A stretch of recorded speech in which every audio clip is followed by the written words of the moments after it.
அந்த இளவயதில் ஆற்றங்கரை மணலில் காலடி தடம் பதித்தோம்.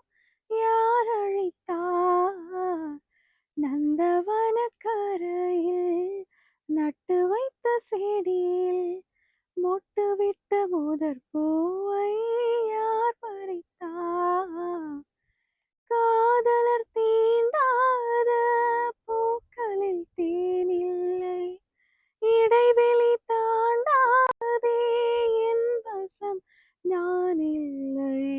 தொட தொட மலர்ந்ததென்ன பூவே, சுட சுட நனைந்ததென்ன? பார்வைகள் புதிது, ஸ்பரிசங்கள் புதிது, மழை வர பூமி மறுப்பதென்ன? தொட தொட மலர்ந்ததென்ன பூவே, சுட சுட நனைத்ததென்ன?